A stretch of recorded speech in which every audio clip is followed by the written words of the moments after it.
Well, I appreciate everyone joining today for a meeting. Are you guys getting feedback? I'm hearing it through my headset. I see some others nodding. Maybe if you're not speaking, if you could stay on mute, that might help. Just have to remember to come off. Okay. So appreciate everyone joining. Andrea, I know we've got several guests today, and we've got the last item of the day is a panel discussion on affordable housing and development, something we talked about at the last meeting, trying to do for this meeting. So appreciate those folks joining. I know we've got at least one new member of the board here joining us today, Melissa. Thought we could do some introductions. So Andrea, I'm gonna let you make those introductions, and then we'll get back to the agenda. Okay. That sounds great. I'm just going to call folks as I see you on my screen to introduce yourself quickly. For those of you who I have not met, my name's Andrea Kurtz. I'm the Senior Director of Housing Strategies at United Way, and I provide support to the Commission on Ending Homelessness. So next on my screen is Tawana.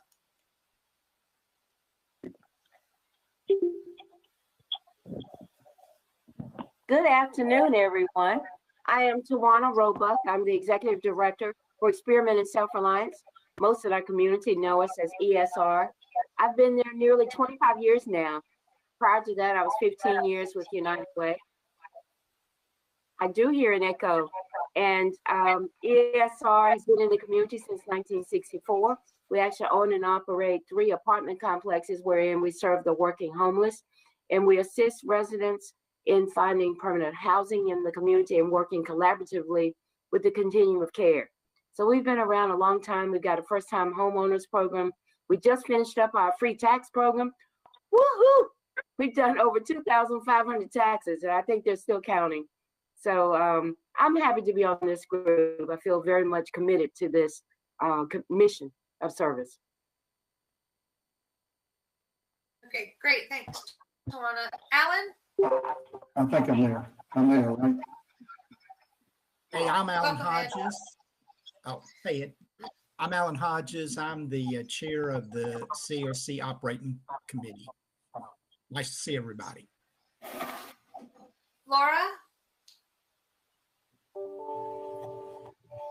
Hello, my name is Laura Lama. I work for the city of Winston-Salem. I am not a member of the board, but I'm a frequent guest. I get invited to present data about the homeless population here in Winston-Salem, Forsyth. And Kathleen? Hi, I'm Kathleen Weiner with United Way, and I work as the administrative assistant for the Housing Matters team. And just so everybody knows, the commission meetings are public meetings, and so the square you see WSTV is the Winston-Salem TV station. So we are streaming on their site, on their YouTube site. Melissa? Hi, I'm Melissa Morissette-Hurst. I'm the Senior Director of Crossmore Communities for Children. I oversee foster care and youth independent living. And obviously I'm new to this, so thank you for welcoming me to this group.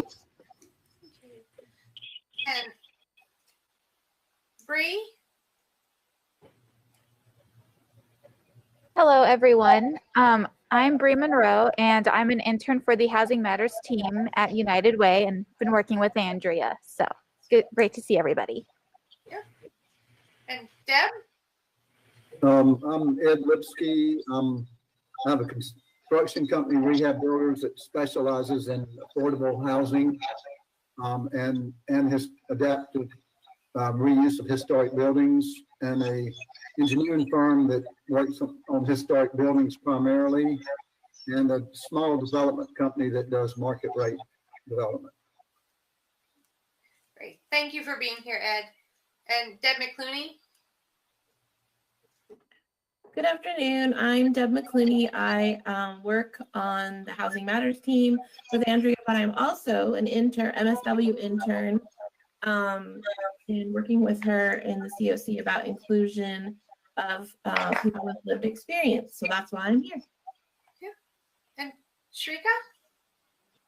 I'm Sharika Floyd. I am the COC Program Manager with the City of Winston-Salem.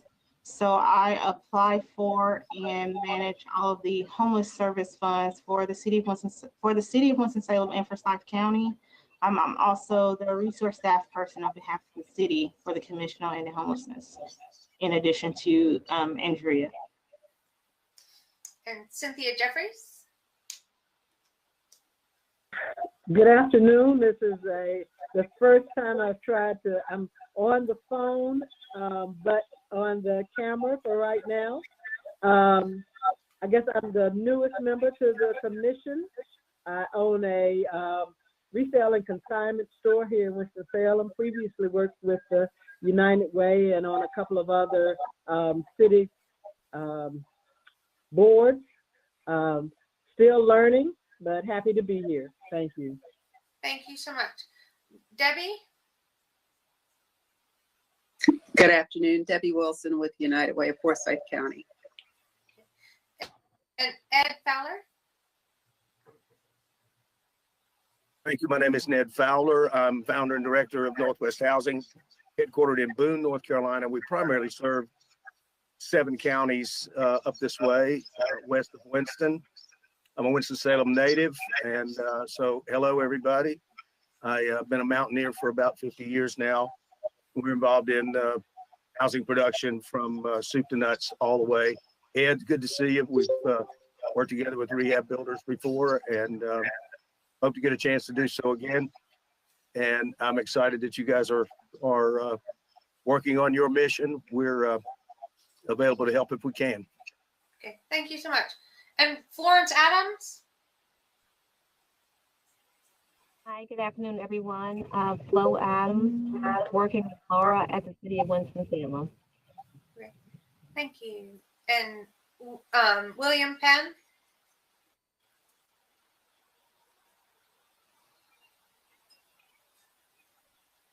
I think he's muted. He is, William, you're muted.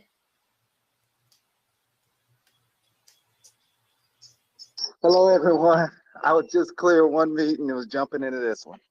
Okay, no worries. We're just doing quick introductions. Okay, I'm William Byrne. I am the Assistant Police Chief with the Winston-Salem Police Department. I've been here almost 25 years. Anything else y'all need to know? Nope, that's great. All right. Thank you so much. And Shane? Hi. Just jump right in. My name is Shane Atwood. I am the social services representative on the board. Thank you so much. So I think that, oh, Jim, I saved you for last.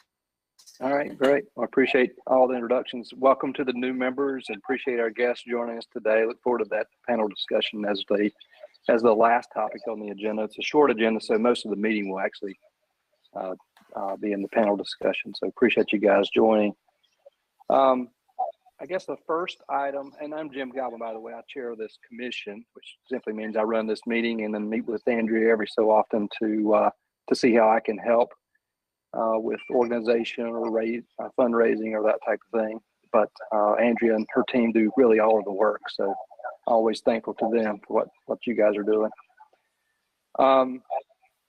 First item I've got on the agenda is the approval of last month's meeting. I know I took a look at those. They looked okay to me. If others are comfortable, you've had a chance to look at them, I will ask for a motion to approve those. So moved.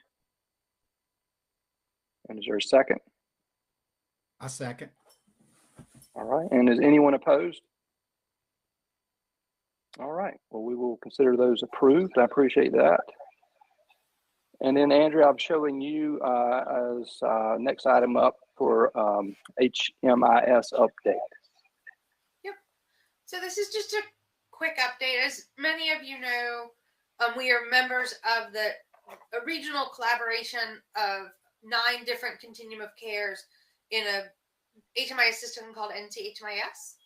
And that system has been going through a number of changes over the last couple of years, including different partners leaving the implementation. And so we were just seeking permission from the commission to begin explorations about what other options there would be for an HMIS system for us if the NCHMIS system either is no longer in existence or becomes unaffordable to us.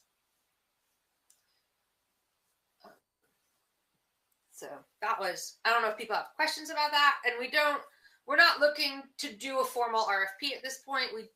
But we did want the commission's blessing to begin the explorations so that if people are, as we start asking around, people know that we're doing this intentionally and with your consent. Andrew, any new information on Charlotte and whether they're more probable to pull out or no? No, not at this time. And we won't. They do have an RFP out, and so we won't hear for several months. But it takes so long to both find and implement a new system. We don't want to. We will probably not hear officially from Charlotte until December. So we don't want to hear in December and then have to scramble.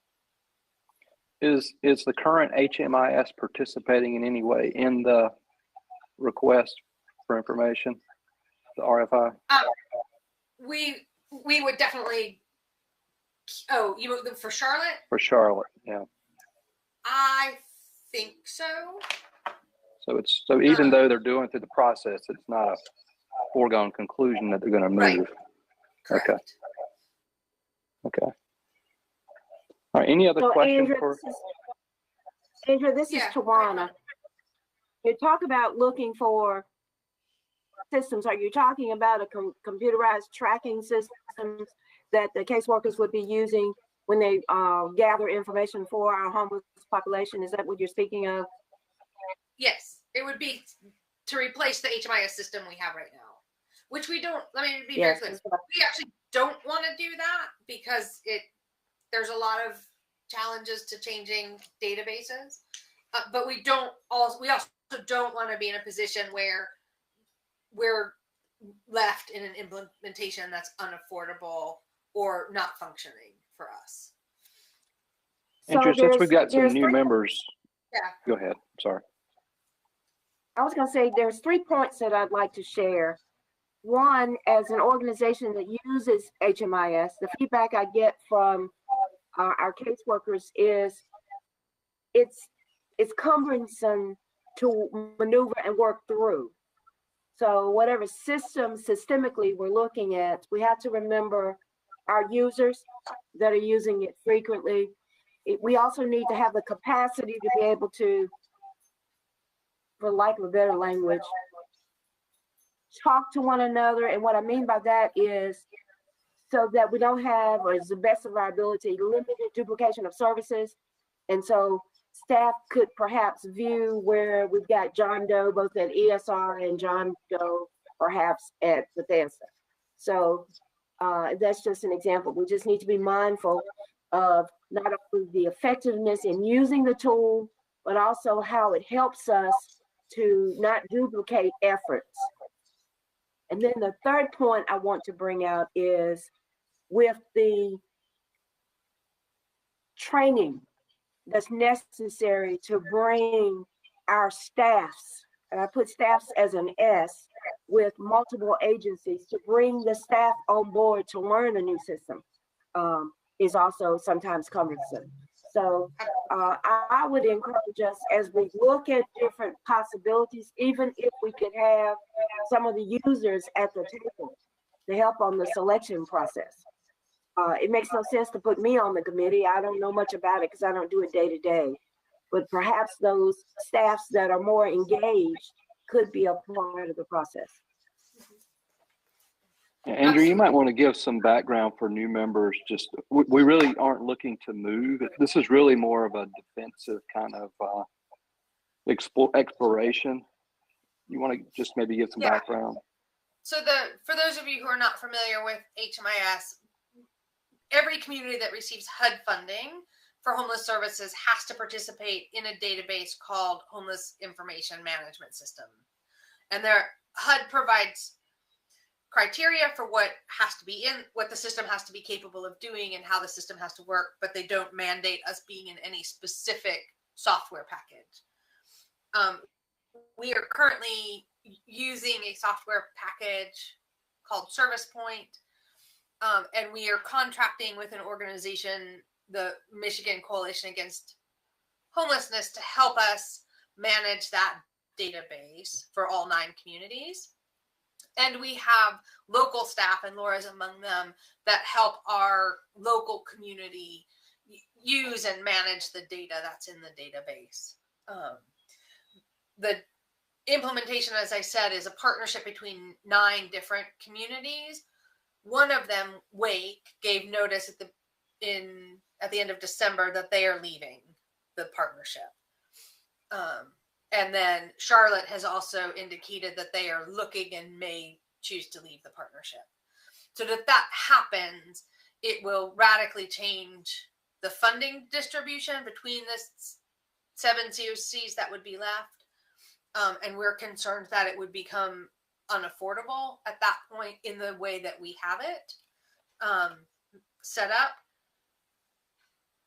So we just wanted permission to be able to look at what other options are out there, so that if we feel the need or make the recommendation that we should do a formal request for proposals to look at moving, we would have the background knowledge and options on the table for what other alternatives are out there. You know, if the alternatives are just as expensive, it doesn't make sense to move. But all right, so this is really an if something happens, then we could fall back, but not a plan to actually do an RFI, unless Charlotte would have pulled out, which Charlotte covers about, if I remember right, 60% of the cost of the system. Yeah, right now. Yep. Hello, Jim, this is Cynthia. If we just need to give authorization or approval to do some exploratory kind of investigation, and I think it probably makes sense to do that. When's the last time you've actually looked at different systems? In 2015, 16, I think. Okay. So I'm willing to make a motion that the commission, or that help me with the wording, Andrea, taking into consideration Tawana's feedback on making sure that the people that use the system are involved in the exploration of a new system. Okay. That's great. Is there a second for that? I don't think anyone's going to be opposed to that, more than likely. Is there a second? I'll second it. Thank you, Alan. Is there anyone opposed? Appreciate that. I think that makes sense. Just to confirm, Charlotte covers a little under 40%, about 42%. Okay, that's better. Still a big part of the cost. Yeah. Okay, 40. Sharika, is that currently, or is that once Wake is out? That's currently. Once Wake gets out, those numbers will change. But that's currently monthly. They cover about 43% monthly. And what percentage is Wake covering right now? Can you see that?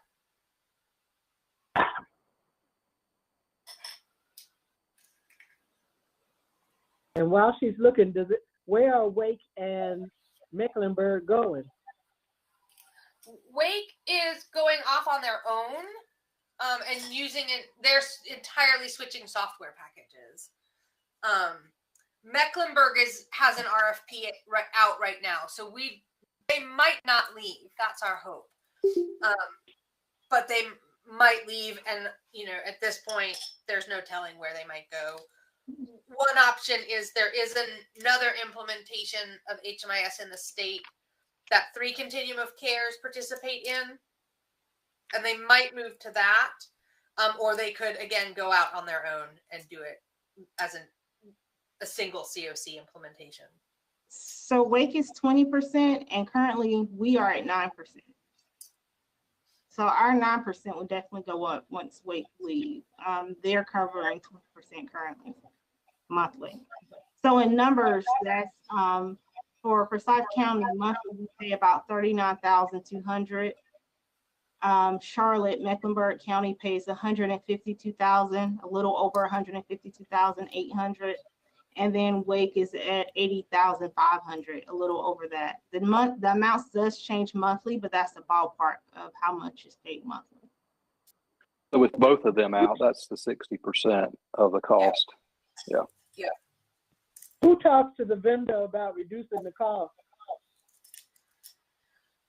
So there's two different contracts. One is for the software package.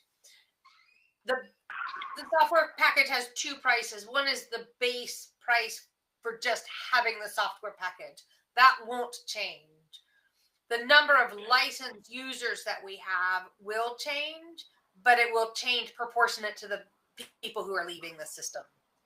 And Wake and Charlotte obviously are two of the biggest users. And then the third cost is the technical assistance cost for supporting us and managing the software for us. And that would also change some, but not necessarily dramatically.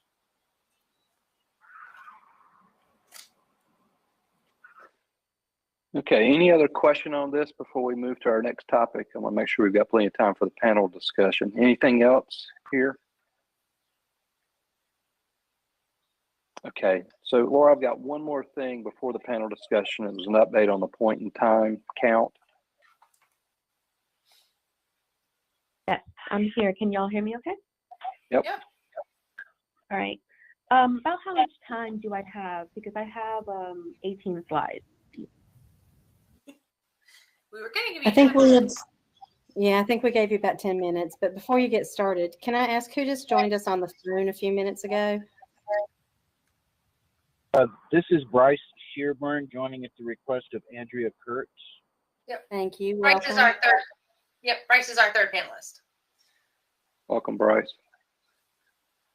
Thank you. All right. So happy to be here. Yep. I'll do the first couple of slides because they contain the most important numbers. So I'd like to share my screen. Thank you. Okay, and y'all just tell me when I should stop.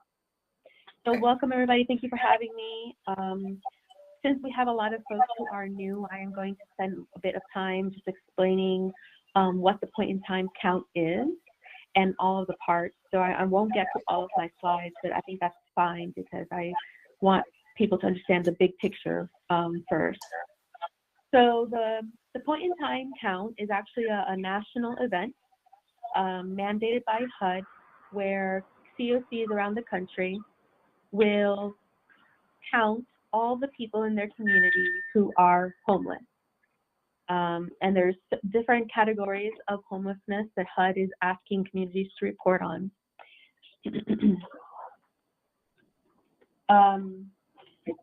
The point in time count happens every year at the same time. It is the last Wednesday of January every year. Before I present any of our current numbers, I do want to remind everybody that the point in time count is not official. It's not officially submitted until the end of April. It's actually officially due to HUD on the 28th, but these are the numbers that will be submitted.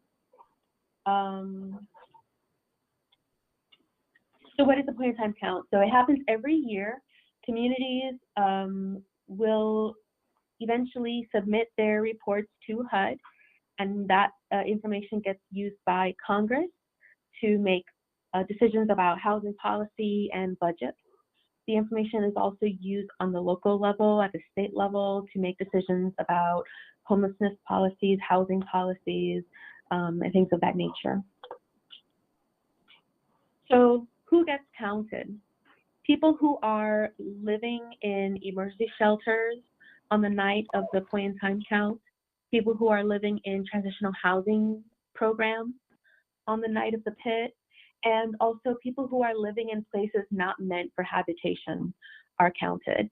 And for folks who are new, you may still be familiar with the day of the year where people in your community go out and physically tour the community and survey people who are homeless. That is the point in time count. And that specifically is the unsheltered portion of the count.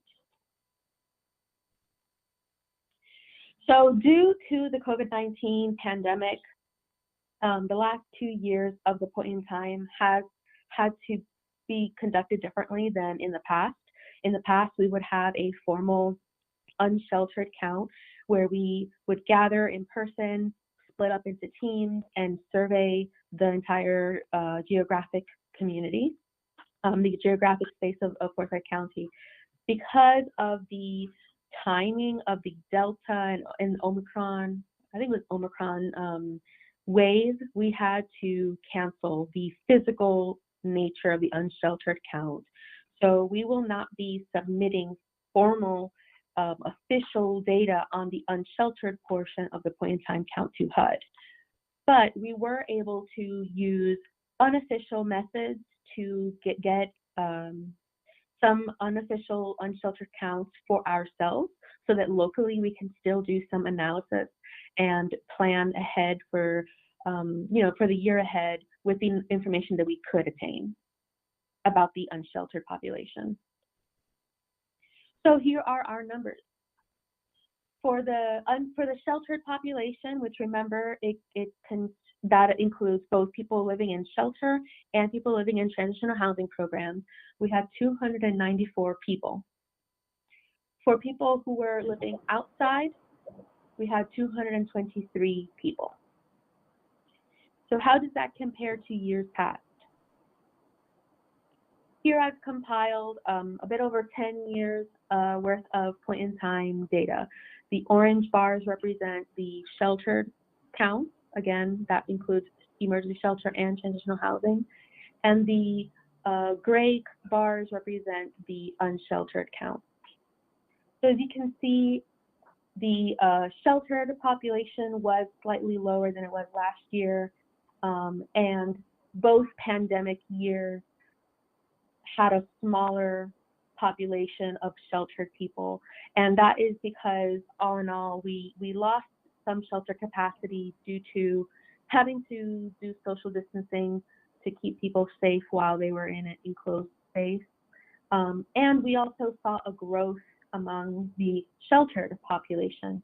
So we believe that there's a good number of people who opted to stay out of the shelters due to the pandemic out of fear of exposing themselves. So we have seen a big increase in the unsheltered population, where the year before the pandemic we were aware of 57 people who were unsheltered, and now we are aware of around 223 people who were unsheltered on that night.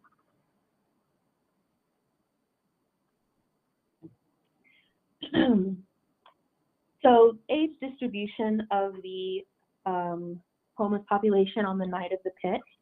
The vast majority of the people who were homeless in our community on that night were adults. 14% were children under 18 years old, all of whom were in the emergency shelters. And 6% were young adults. And using HUD's definition of young adults, that is people who are between the ages of 18 and 24. Do I have time to continue? You're muted, Andrew.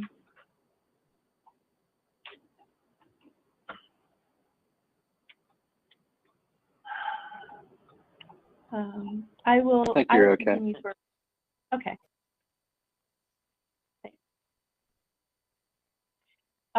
So what was the distribution? Where were people staying? How many were in shelters versus transitional versus unsheltered? Well, again, we had a big chunk of people were living in shelter. We had 269 people living in shelter, 21 people living in transitional housing, programs. We have a small portion of transitional housing beds in our community, and the rest were unsheltered.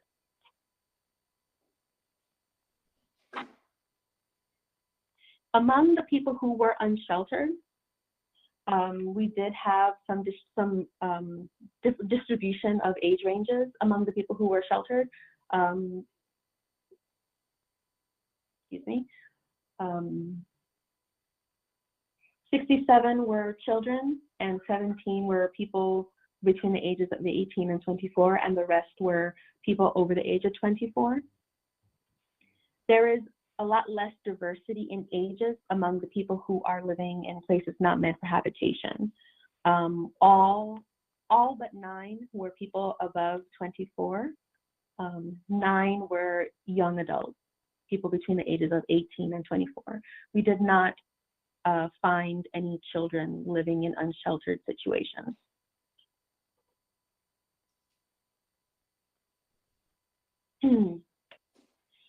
So among the population, there are veterans. Only 6% of the veterans in our community, there were 53 veterans.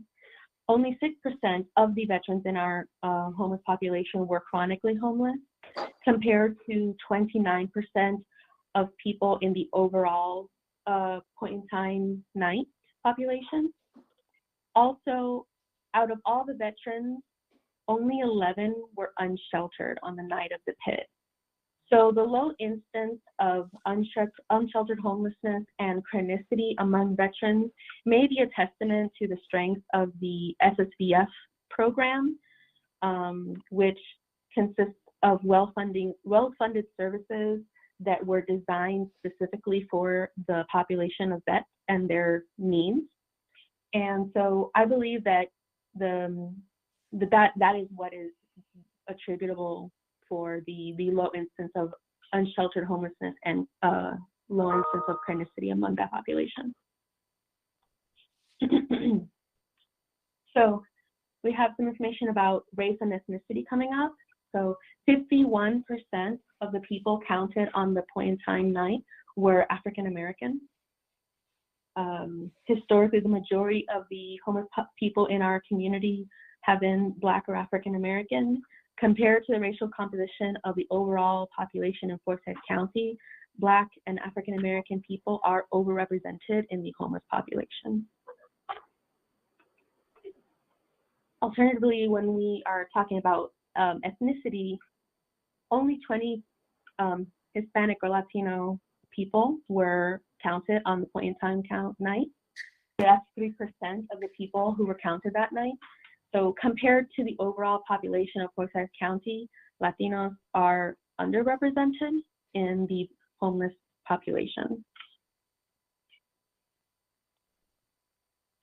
So what are the needs of the homeless community?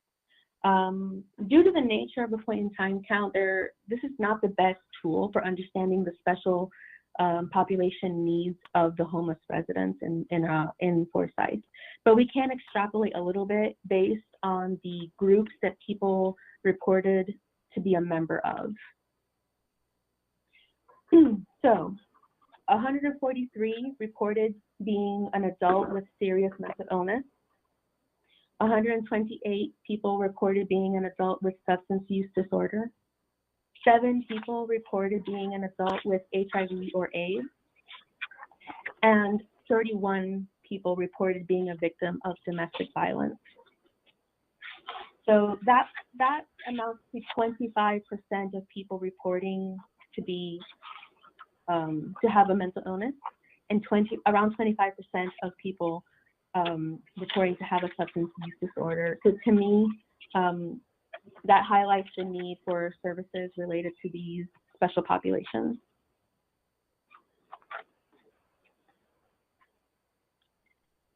So that's all the data that I had for today, but I'm willing to take questions or discussion topics if you have the time to do that.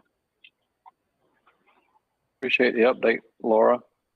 Troubling to see how high the numbers are, obviously, the unsheltered, which is obviously one of the reasons why we're interested in housing options in the panel discussion that's to follow is there seems to be a real need in our community for additional affordable housing. And so we've been talking for some time about, and while we don't control that in this commission, it is one of the things that we can see is needed desperately in the community to really help to combat the homelessness and the unsheltered in particular. So any question on anything Laura presented before we do move to the panel?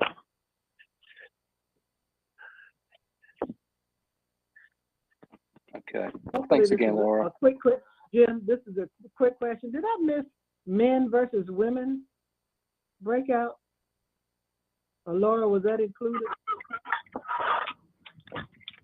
No, I actually did not include that on the slide.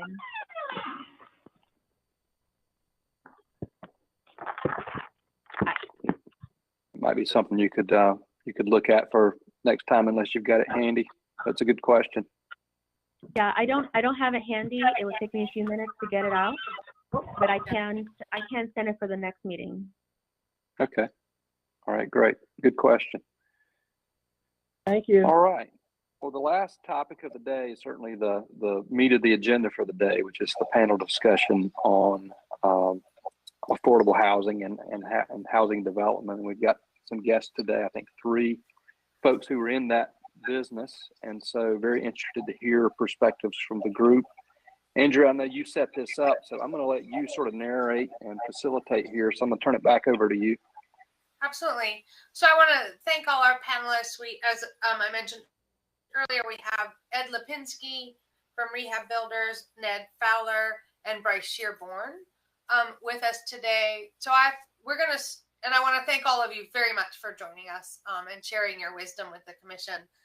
We'll start. I'll have each of you share the work that you do in affordable housing and what successes you've seen, what tools have been really useful to you in that work. So Ed, you want to start, or Ned, you want to start? Sure, thank you. Many years ago, having graduated from university, I was able to create a regional housing authority headquartered in Boone, serving 7 counties, 19 municipalities, a 2,400 square mile area in northwestern North Carolina, centered in the Blue Ridge District of the Appalachian Mountains. Mostly a rural area, as you all know. And we still serve today more than 2,000 households every day with part or all of their rent. We have the 7th largest HUD Section 8 program in the state, second only to the larger municipalities such as Winston. Your program in Section 8 is a little bit larger than ours through the Winston-Salem Housing Authority. We also do development work through our affiliated 501c3 nonprofit, Northwest Housing Enterprises, which founded in 1995, primarily to take advantage of the housing tax credit program, which has become the most, I guess, the preeminent housing production model in the country. For those of you that are not aware of it, HUD doesn't produce housing much anymore of it on its own. USDA pretty much doesn't either.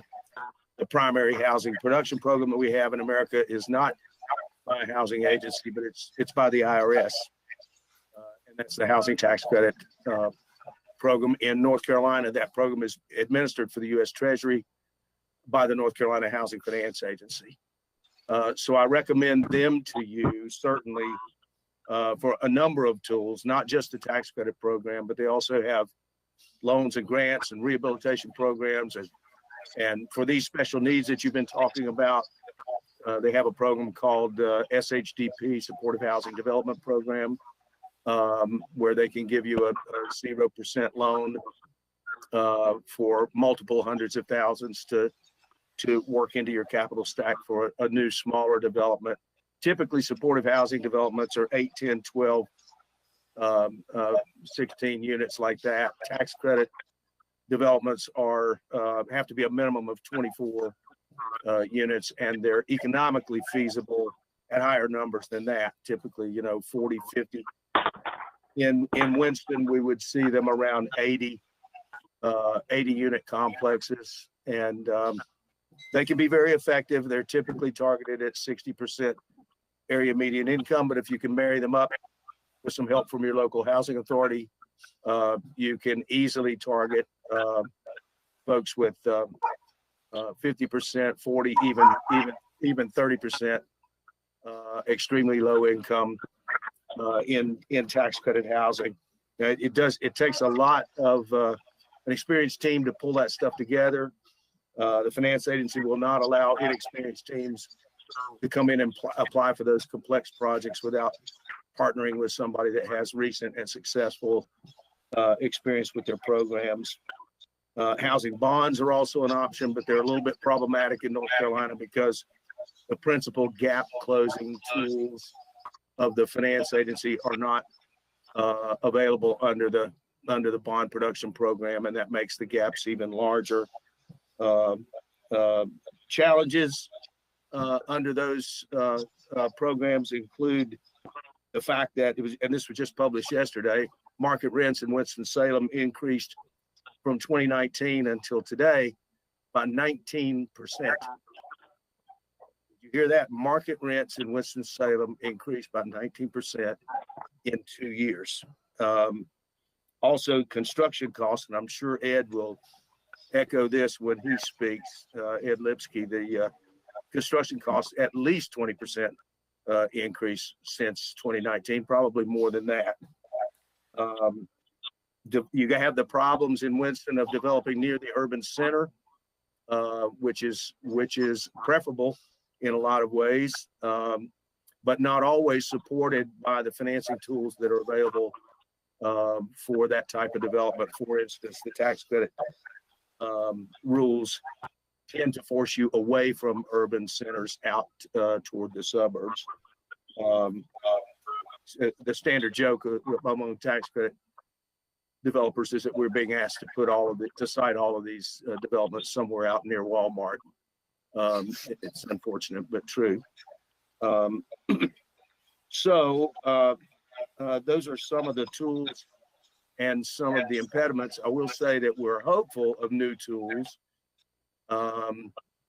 The Federal Housing Trust Fund is using some money that's coming down through the state now. Unfortunately, the State Housing Finance Agency determined that they wanted to use all of that money in the highest income counties, and I don't think that includes Forsyth. And it certainly doesn't include these areas up here to the west of you where I do most of my work. I do have a tax credit project. I've got a private firm, so I do some work off the mountain. I've got a private project that's nearing completion off of Jonestown Road in Winston, close to where I grew up when I was a teenager.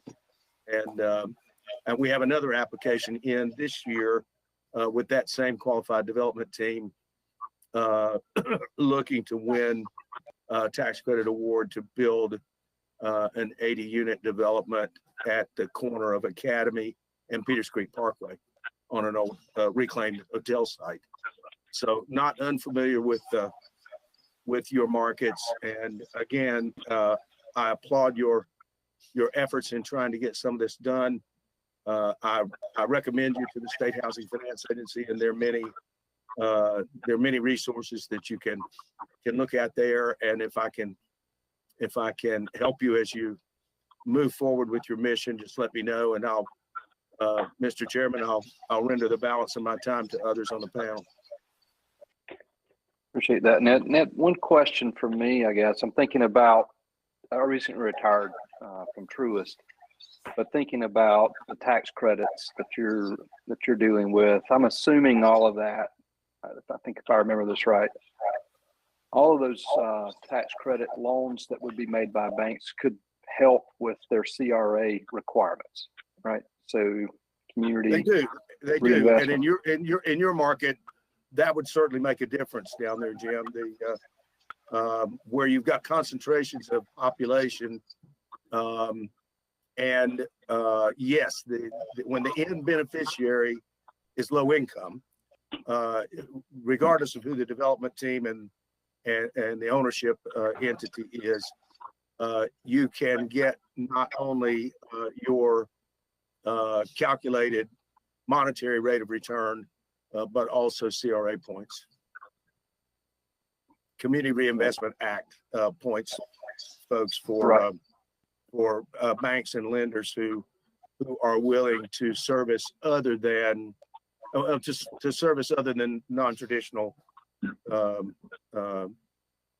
willing to service some of their non-traditional borrowers and make their programs reach into areas that serve low-income households. Right. Reason I was thinking about that, I was just thinking, is there a way that we could work with banks, especially the larger banks, right, have bigger footprints? They're always looking for CRA investments. And if they don't exist, then maybe we can help create some of those. It's a good notion, and a lot of banks are interested and willing to participate.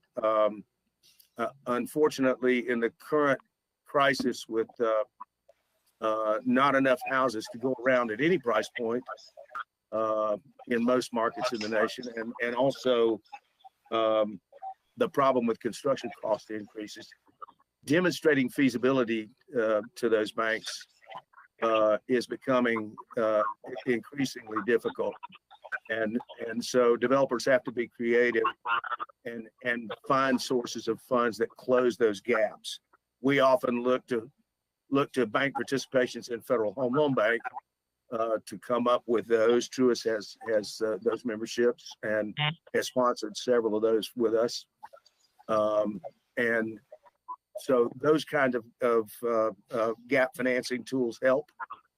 Also, private foundations, if you're lucky enough to know one of them, there are a handful of them that are based in Winston-Salem that are worth checking with, and they have a mission and a heart similar to yours with respect to those folks. And so I would certainly avail myself of those local foundations that are available to see what they could do to help you as well. Appreciate all that, Ned. Very good information. Any question of Ned based on anything he's covered to this point? And Andrew, I'm not sure where you were going to go next, but I'll just let you continue. No. I thank you, and I apologize, Andrea. I've got another meeting at 3:30, so I'm going to have to jump. But I appreciate the time. Good to meet all of you. And call or email if I can help.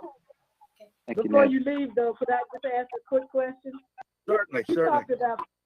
You talked about having to have experienced people involved in developing some of the projects or proposals. Where do you find them? Well, you can check with the finance agency because there are a list of us. There are 20 or 25 teams. I've got one of them, and I've actually got two of them. I've got a private team and a nonprofit team and a for-profit team. But they're around the state, and you can partner. You can partner with some of them by allowing them to help you through the development process. And in fact, sharing with you and with them the developer fees that are earned in the process of pulling this work together. So finance agency is a good place to get a list. The lady that heads up their rental investment division is a wonderful lady named Tara Hall. T-A-R-A, Hall, H-A-L-L. Reach out to Tara. She can help you get to know some of those and probably some in your area. There are a few of them in your area that I know very well. Richard Angino with Third Wave Housing downtown is good at all of that. Linwood Davis is another one that develops in your area. These would be great people to help you. And thanks for your patience with me. Thank you. Andrea, you're muted. All right. Thank you, Ned, for being with us today, and I appreciate your time. Why don't we move on to Bryce Shearbourne? Hey, Andrea. Hello, all. I'm sorry I did not had a chance to participate earlier and get names and places. My name is Bryce Shearbourne. I am a resident of Winston-Salem. I've spent decades in the commercial real estate business. David Shannon and I were partners for years doing all kinds of fun stuff around town. The Arts District, the first phases of Albert Hall, and other projects.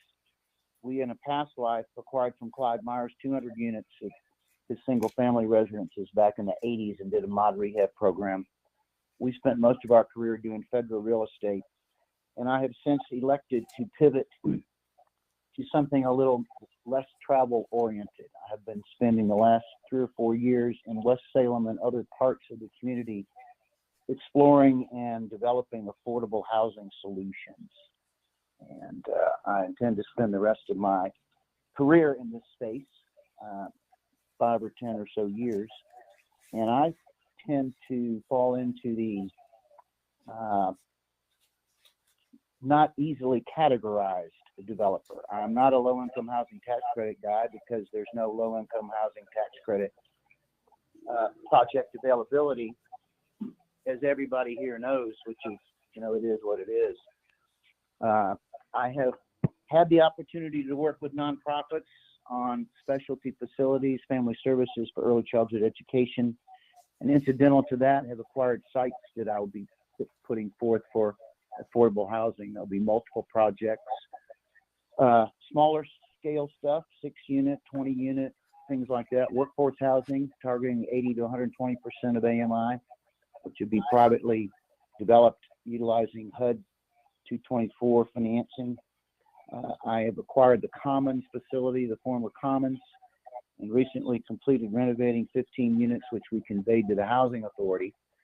And that involved North Carolina Housing Finance Agency. One of the interesting outcomes of that experiment was we showed that in adaptive reuse development scenarios, you can significantly reduce sometimes your per unit cost. Kevin Cheshire was able to acquire 15 units, completely renovated, high quality, washer dryers in every unit, granite countertops, et cetera, for a net cost basis of $56,000 a door. He assumed North Carolina Housing Finance money, which helped with the leverage, but the point is that I like to try to find opportunistic ways to chip away at what is a demonstrable affordable housing need.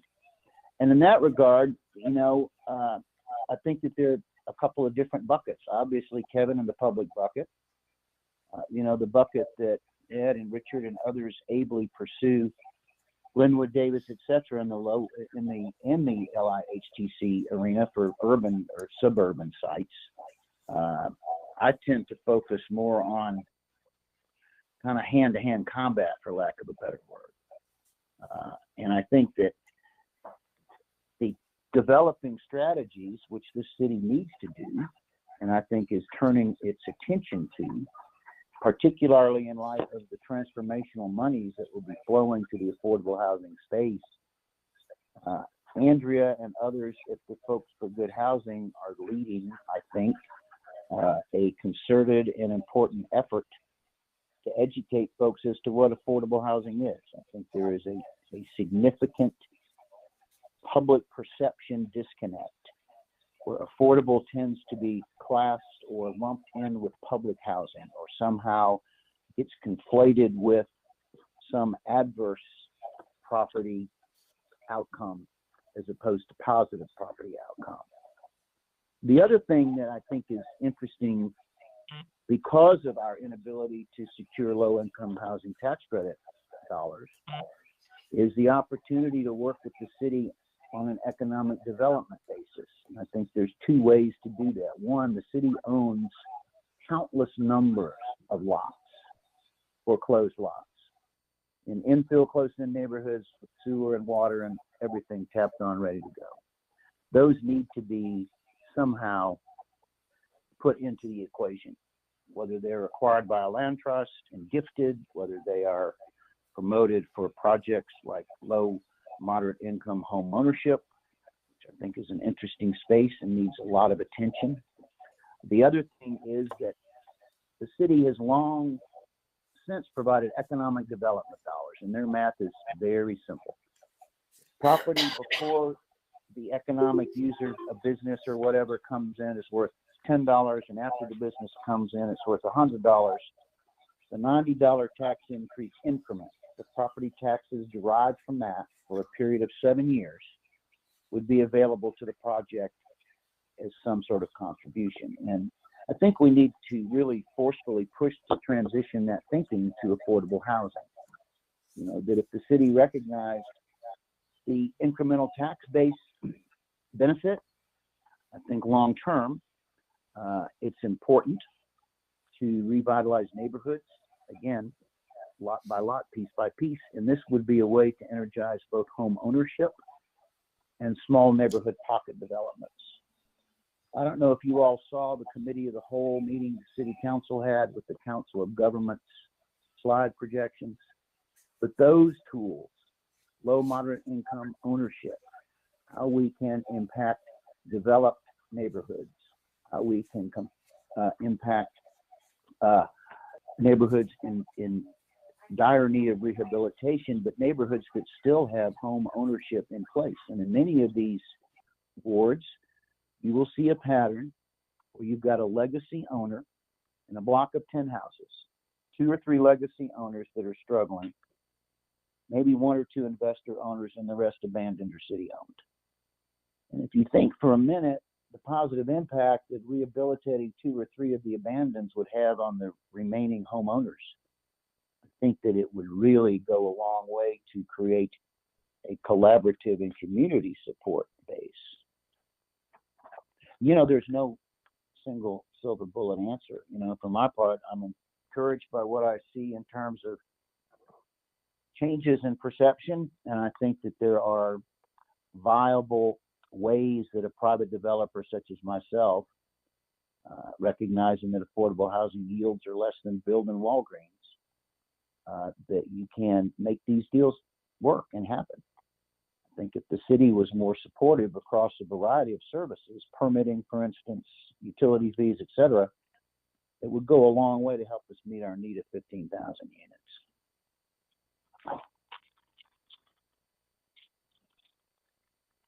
I look forward to working with Richard and Andrea as they develop the Housing 101 educational format for community outreach.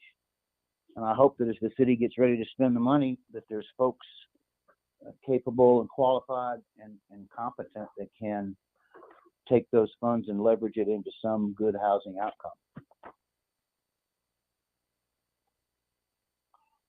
That's about all I've got to say.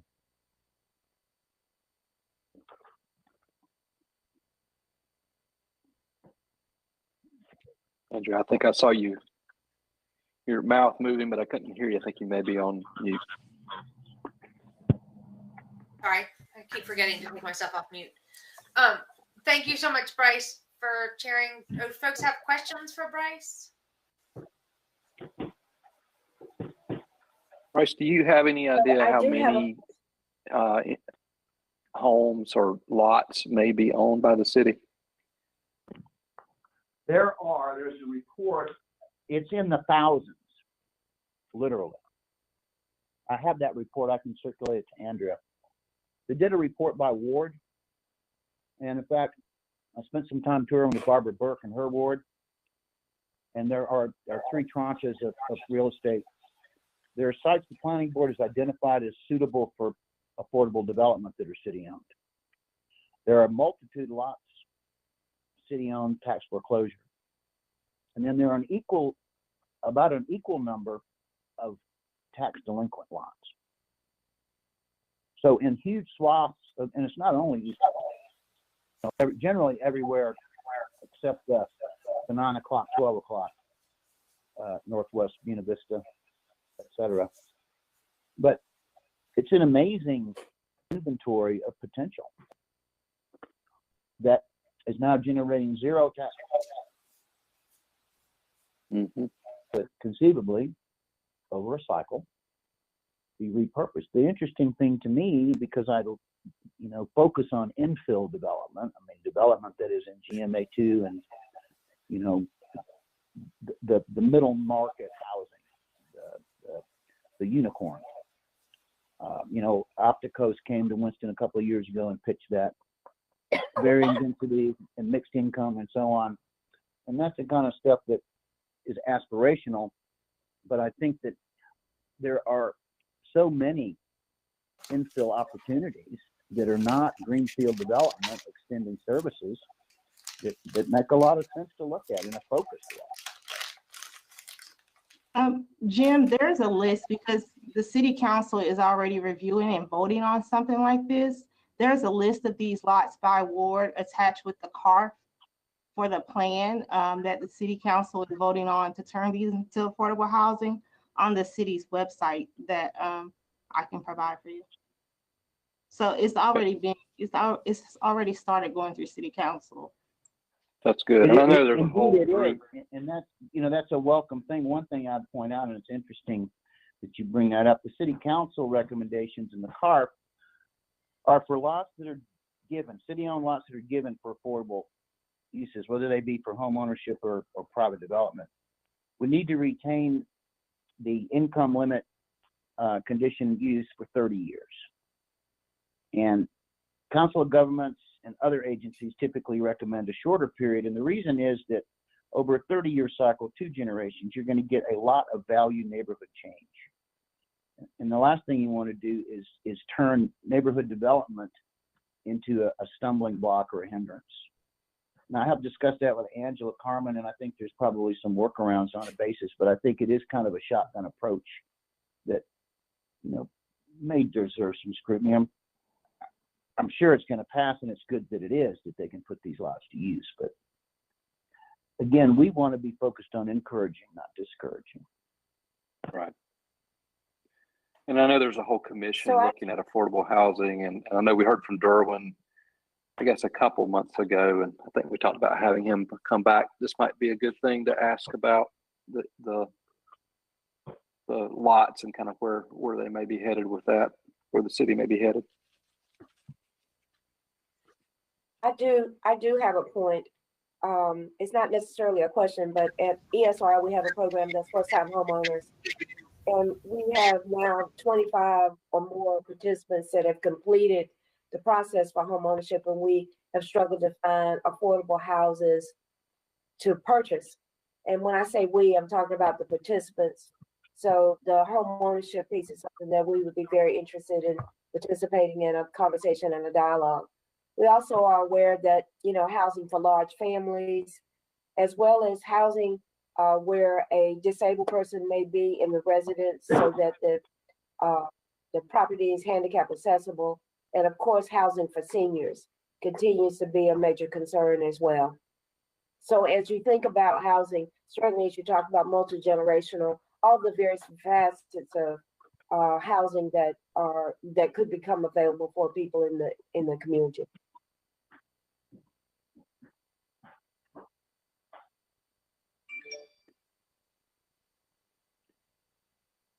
All right. Andrea, you're muted. Any other questions before we move on for Ed? Okay, Ed, would you like to share with us your work? And Okay. I'm Ed Lipsky. I guess have about 50 some years of experience in affordable housing all over the Southeast. And I wasn't sure what you wanted me to talk on. So from your email, I listed out, I wrote out 14 tools that I've used that came to mind right off the top of my mind to maybe let you guys ask me questions about it or whatever. But then as I was listening to Bryce, I realized there's another one. Just in thinking about what the thought he put in my head. I remember something Greensboro did about, I'm going to guess 10 years ago, maybe 15.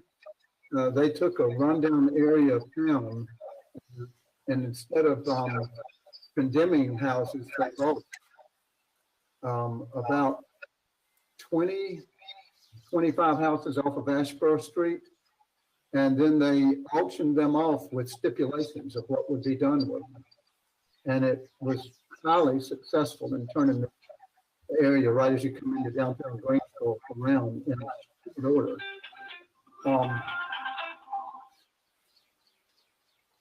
I'm sorry, I thought I got to call you back. Okay. That idea could be used in Winston-Salem. I think the city could procure rundown properties and auction them off with stipulations that they be turned into affordable housing. Whether it's multiple units, they could change the zoning restrictions on them. If there were large houses, to allow duplexes, quadplexes, and open. I mean, that's just an idea that just popped in my head. Just listening to Bryce just a few minutes ago. That's not in the 14 rules that I wrote down. I think, does that sound, Andrea, like something that would be good? Yeah. That would be great. Okay, I'll go one at a time, and if anybody wants to ask questions about them, I think the first one I wrote down is LIHTC, which is it's low income tax credits program, and that's probably the largest affordable housing program in the country. And unfortunately, I don't think it. If we're talking about homeless people, I don't think this will help with homeless at all.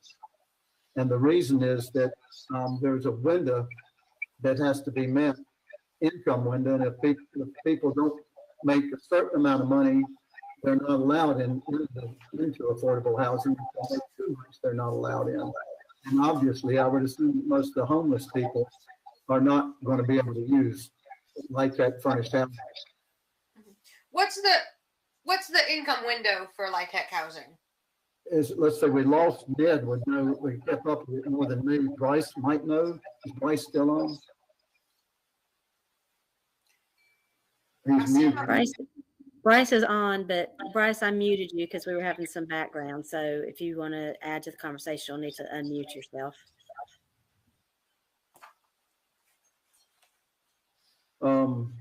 Unfortunately, I'm semi-retired. I used to know it maybe, but anyway, I would say it's well out of reach for most homeless people. And is this panel talking about mostly homeless people? I mean, our target population is homeless folks. I mean, there are, and we didn't talk about the data today. There are a number of folks who are both homeless and working full time. So I think we are looking, primarily at folks between 60 and under 60% of area median income and under, which is I think what Bryce was saying earlier was that LIHTC is between 60 and 120% of area median income. So this is just over what right we're looking at. Exactly. And then and each county, there's a big chart that for different counties, it's different dollar amounts. It's pretty complicated, the program. You really do need a developer like Richard or one of these people to guide you through the LIHTC program. It's competitive. It takes a minimum of generally a year to 3 years to get a project approved to start construction, and then another year or two. So it's not supposed to take that long, but there's an award made every year, and I've not seen a developer start a project after they win the award for at least another year, and then it takes another couple of years to get it done. So it's anywhere from a 2 to 4 year process, and it's all competitive. Now there is a program that's not competitive, but the program that's not competitive in the LIHTC field is a 4% as opposed to an 8% tax credit use, and it takes the projects that win that are normally much larger projects and slip over into the HUD D4 range for getting financing, which means it's larger projects most of the time more than 100 units. And the LIHTC projects generally are anywhere from 50 units at a time to 100 or more, or somewhere in that range.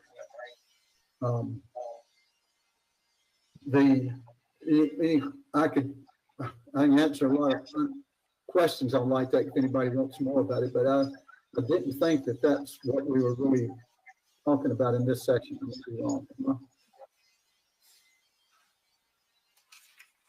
Anyone? I think you can keep going with your tools. Okay. The next one, number 2 that I listed is historic credits. And historic credits is absolutely a tool that can be used effectively, and it can be used is on almost any level. There's North Carolina credits, there's federal credits. I could talk about historic credits for 2 hours if you wanted to. But let me say, trying to put it into a summation. What it does is, if you can recover approximately 40% of your cost of construction, that obviously it's going to help a lot in making housing affordable. The problem with it, probably one of the biggest problems, is who can use the credits. The way most projects are done is by syndication.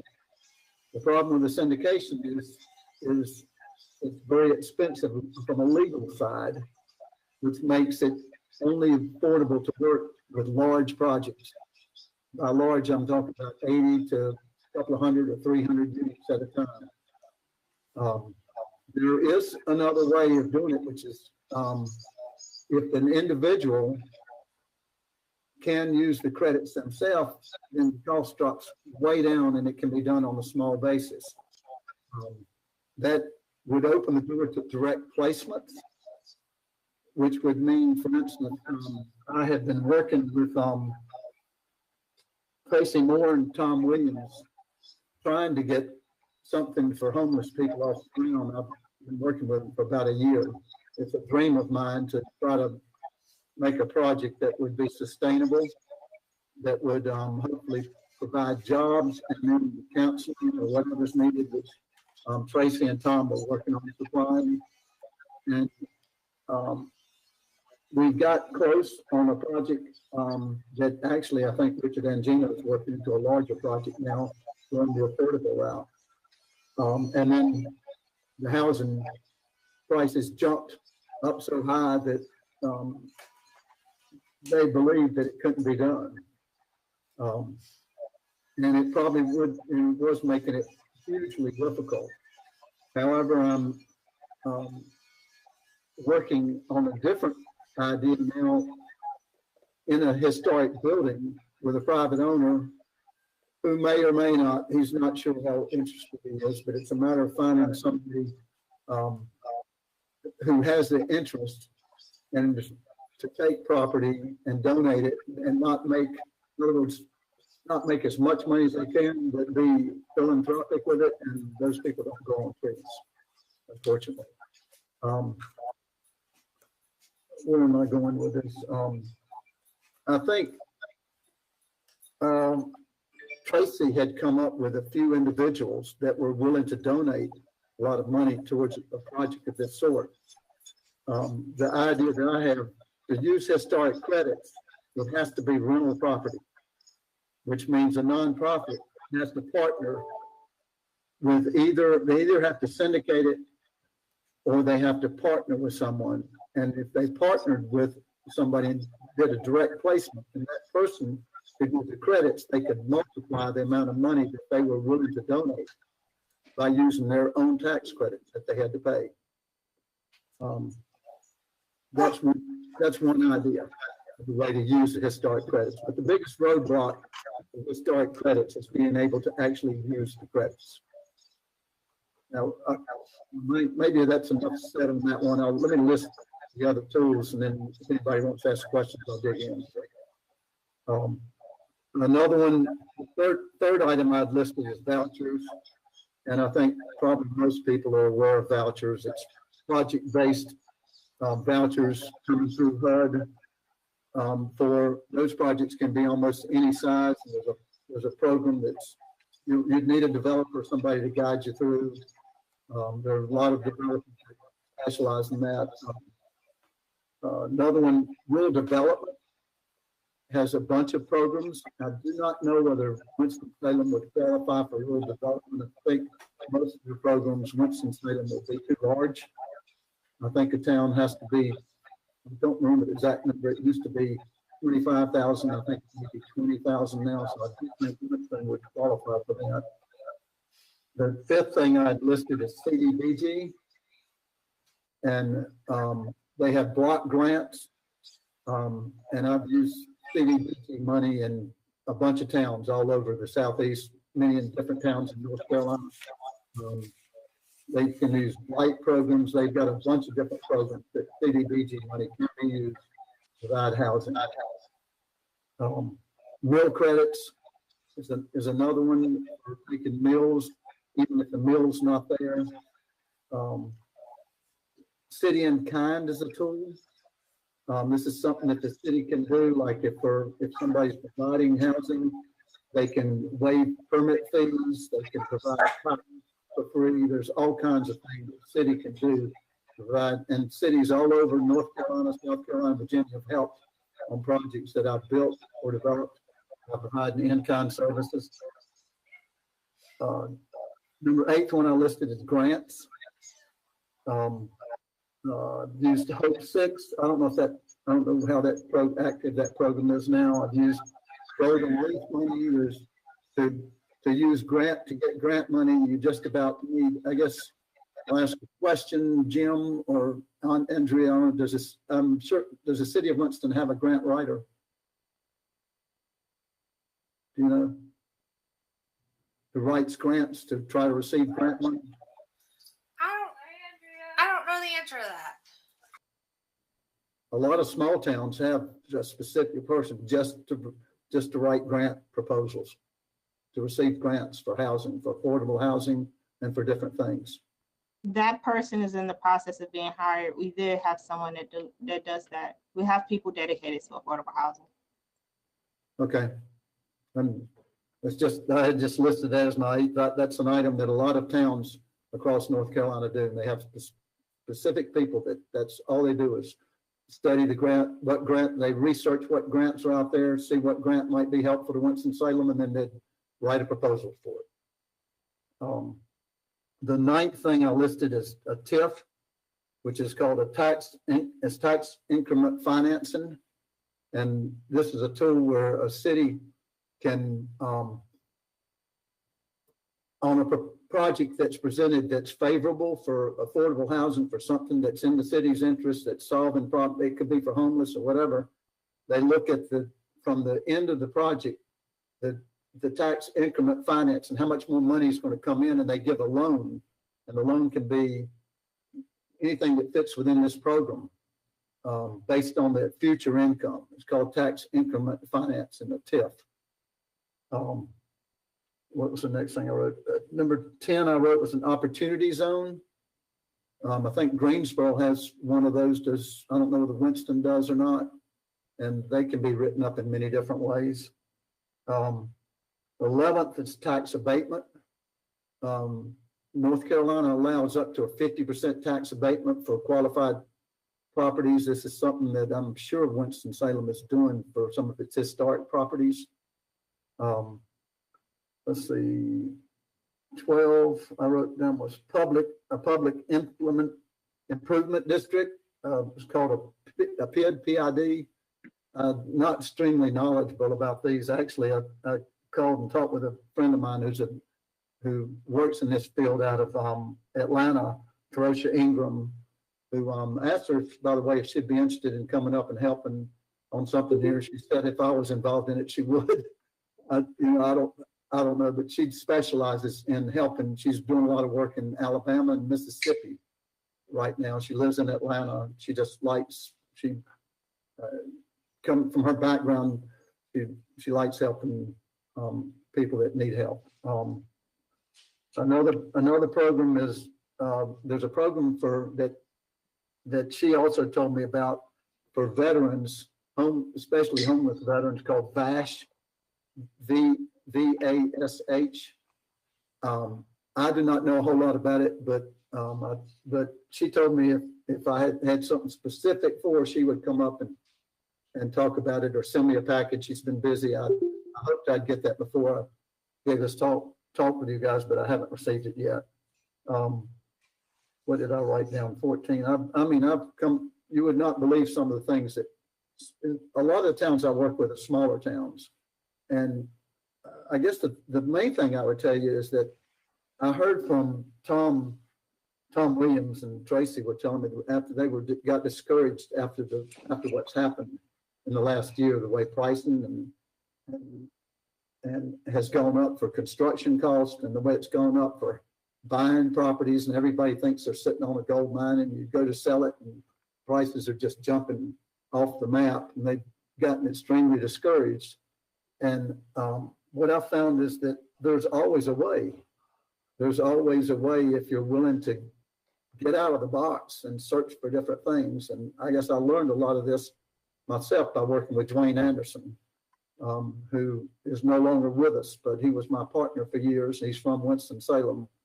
And the ideas Dwayne and I would dream up that'd blow your mind. We worked with the town of Darlington, South Carolina years ago, and they took the restaurant tax money and helped fund an affordable housing project. They got an attorney.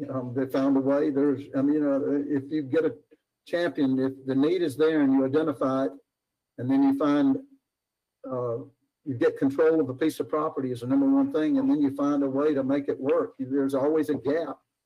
Dwayne used to call it gap finance, and you start attacking the gap, and you just find a way to make a performer work. Now, that's the 15 items I kind of came up with. I can answer questions on them or lead for, I mean, I've got 50 years of experience I'll be willing to share. And I like your perspective. There's finding a way, right? That's what we're after, is trying to find a way. And by a way, it could be several ways, right? So you've got 14 or 15 things you've used, and I'm sure there may be even others, right? I've forgotten 5 or 6. I mean, there's a lot, especially when Dwayne, I mean, we worked in Union, South Carolina we used a museum. I mean, there's always a way. There's so many grants out there that depend, and that's why I'm saying it's generally, not always, but it's generally easier with a historic building. Because I can tell you, a lot of people will tell you that if you talk to developers and builders, most of them will tell you that, well, it costs more. It costs more to take a historic building, especially if you got to meet the Park Services guidelines for historic rehabs. It costs more. Well, I've found it to not necessarily be true. It depends on the building. Generally, I found that construction cost in a new building and an existing building, they're similar. When you get a new building, if the site has environmental issues, if it's got water problems, if it's got elevation problems, that, your site costs can go from here to here, Okay, you get a historic building or an existing building, and depending on the condition of the building, depending on the shape, the configuration of it, it's the same thing. The costs really don't necessarily have to vary that much between an adaptive reuse of a building and new construction. But the advantage is, if it's in a historic district, of picking up the possibility of a 40% tax credit. You just got to find a way to use it. And that you have to be creative for most of the time also. But there's, Dwayne used to always say, every project needs a champion. It needs, they're going to die about 9 times. And you got to have somebody that picks it back up and keeps working to find a way to close that gap. And it's always possible, no matter what's going on in the marketplace cost-wise.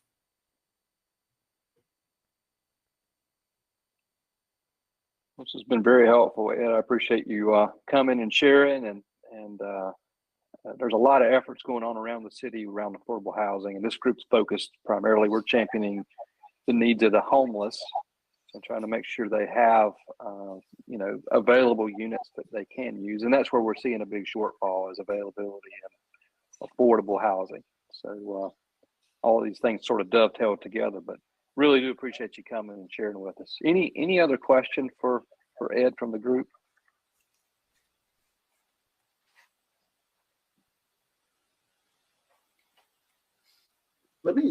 It might be helpful to let me add one other thing.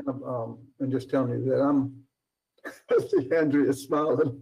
She knows sometimes I get talk going and I have a hard time.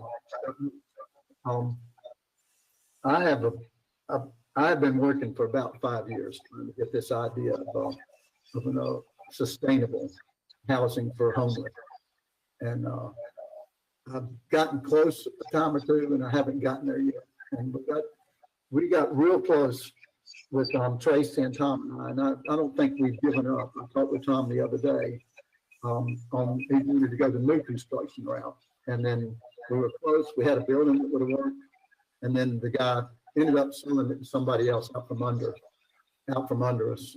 Then I got called from a guy who wanted to develop a building in Wilson, North Carolina. And went down to meet him, and I thought he was sincere, that he was completely all about helping the homeless. And then as I worked with him, I didn't think he was genuine about. I think his call was more for making money as opposed to helping the homeless. Still don't know if that's right or not. So it's still hanging up there a little bit. But he had an existing building, and it was in downtown Wilson, and it could have been converted into about 20 apartments, and it could have been made into and with a museum for veterans was his original idea. And we started off on it, and it got, I don't know, it got sideways. I gave him a list of things to do, and he never followed through with it. So it's still hanging out there. It could happen, but it takes a lot of work. Takes somebody that's going to follow through with the agencies to get whatever they have to do done to receive the funding from grants or wherever it's coming from. It's a lot of work, and it does take an experienced person helping to get that done.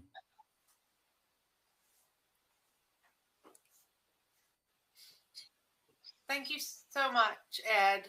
I know I could listen to you for hours. You have so much information to share. Any last questions? Yeah, thanks again. Really do appreciate it. Okay. All right, folks. Well, we are right at our time at 4 o'clock. I do appreciate everybody joining today. I guess our next meeting, I know we've had some drop already. Our next meeting is it the 19th? It's the third Thursday. Yep, the 19th of May. Hard to believe we're already looking forward to May here, but we are. So with that, I guess we will adjourn the meeting. And thanks again to the new members for joining the commission and to our guests. And I hope everybody has a good day. Thank you. Bye, everybody. Thank you.